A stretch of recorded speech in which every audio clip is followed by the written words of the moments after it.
Imagine waking up one day and realizing your entire town hasn't slept in weeks.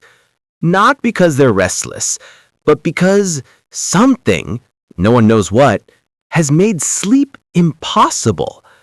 At first, people laughed it off, called it stress or bad weather. But when the nights turned into endless days, laughter stopped. And that's when the real nightmare began. Imagine a town where no one has closed their eyes in days, not a single dream, not a single moment of rest. At first, it seemed like a strange coincidence. Too much coffee, maybe too much stress.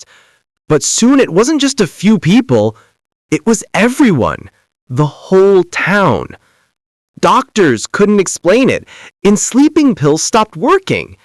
Parents watched their kids grow pale and distant. Streets that were once filled with laughter turned silent, only lit by the dull glow of sleepless eyes.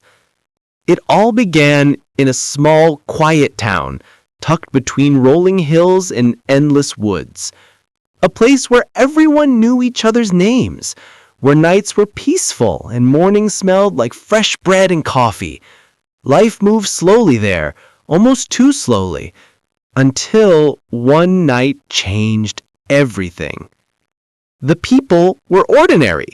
Teachers, farmers, shop owners, families who had lived there for generations. They trusted the calm rhythm of their town. Kids played in the streets, neighbors greeted each other from porches, and nothing ever truly went wrong. But when the sleeplessness began, that warmth started to fade. At first, folks laughed it off. Just a few restless nights, nothing more. But when days turned into weeks without rest, smiles disappeared. The grocery store shelves stayed full, but the streets emptied. Conversations became shorter. Eyes grew darker. The town that once felt alive started to feel haunted. It started quietly, almost too quietly to notice. A few people mentioned they hadn't been sleeping well, tossing, turning, waking up every few minutes. Nobody thought much of it. Maybe it was the change in weather or too much caffeine. But then it spread. Within a week, almost half the town was wide awake through the night. People would step outside at 3 a.m.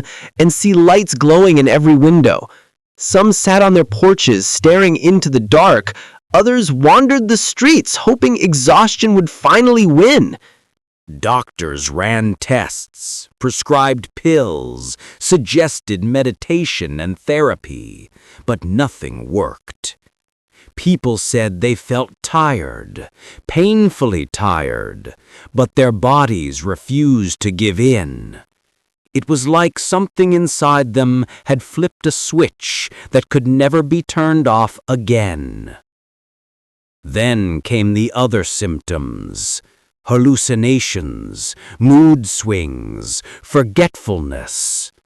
People started hearing whispers at night, soft voices calling their names when no one was there. The town realized this wasn't simple insomnia anymore. Something deeper, darker had taken hold. That's when everything began to unravel. Sleep wasn't just missing anymore. It felt stolen. People who had gone days without rest started breaking down. Tempers flared over the smallest things. Friends turned on each other. Families locked themselves inside their homes, terrified of what exhaustion was doing to them.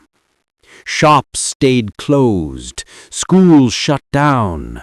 The town square, once the heart of the community, was silent. Streetlights flickered through the night, but no one dared to walk alone. Even the air felt different, heavier, colder, like the town itself was holding its breath. One night, a man named Robert Hayes, a local mechanic, was found wandering the highway barefoot. He said he'd seen something at the edge of the woods, something moving, whispering his name in a voice that wasn't human. He wasn't the only one. More and more people started reporting the same thing: voices, shadows, and a low hum that seemed to come from beneath the ground. The mayor tried to call for help, but phone lines began to fail, and outsiders who drove in swore they felt dizzy, lightheaded, like something was pressing on their minds. Soon they stopped coming altogether. That was the moment the town realized whatever was happening wasn't just in their heads, it was in the town itself, and there was no escaping it. When word of the sleepless town finally reached beyond its borders, a few brave investigators showed up. Scientists, journalists, even a couple of conspiracy theorists with cameras and notebooks in hand. Everyone wanted to know the same thing: what could keep an entire town awake for weeks? The scientists ran air and water tests. They checked for chemicals, radiation, anything that might explain the strange symptoms. Nothing. The readings were normal. One of them claimed the electromagnetic field around the town was slightly unstable, but his equipment malfunctioned before he could collect more data. Then came the journalists. They interviewed the remaining residents, though by then most people could barely form sentences. Their eyes were sunken, voices shaky. One woman said the ground itself hummed at night, like it was alive. Another claimed she hadn't seen her reflection in a mirror since the 3rd week. Conspiracy theories started flooding the internet. Some said it was a government experiment gone wrong. Others believed it was punishment for something buried deep beneath the town, a forgotten event no one talked about anymore. But the strangest part came from the recordings. A group of paranormal researchers left audio devices running overnight, hoping to catch evidence of the hum. The next morning, when they played it back, all they heard was a deep, rhythmic sound, almost like breathing, but it wasn't human. After that, most of the outsiders packed up and left. The few who stayed behind were never seen again, and the town, well, it just kept staying awake. Weeks turned into months, and the town was no longer the same. Grass grew tall in empty yards.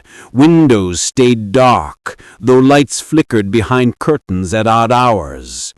Most people had either fled or vanished. Those who remained were barely recognizable. Thin, hollow-eyed, speaking in low, tired voices that cracked mid-sentence. Eventually, the government stepped in, but it was too late. The town was sealed off, labeled as unsafe for habitation. Official reports blamed toxic contamination, but no one ever explained what kind.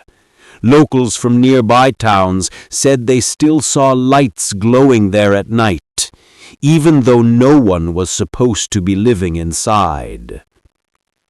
Years later, satellite images showed something strange: patterns of movement, faint traces of heat where there should have been none.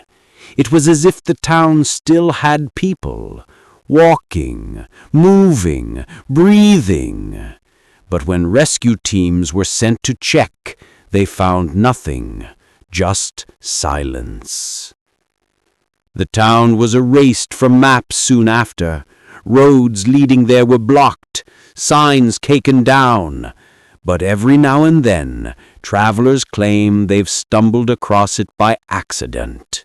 A quiet place that feels heavy, where time moves slower and no birds sing. And if you ever find yourself there, people say you'll feel it too, the same low hum deep in your bones that keeps you just a little too awake.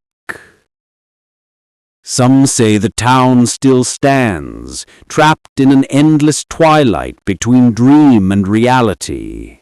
Others believe it never was real at all, just a story passed around to scare anyone who takes sleep for granted.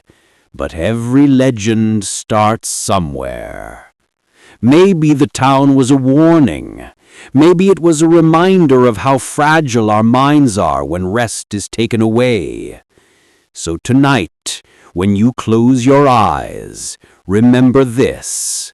Somewhere out there, there's a place that never slept again. And maybe it's still waiting for you to wake up. Thanks for watching. If you enjoyed this video, hit that like button, subscribe, and ring the bell for more. Let me know your thoughts in the comments. I'd love to hear from you. See you in the next one. Bye for now.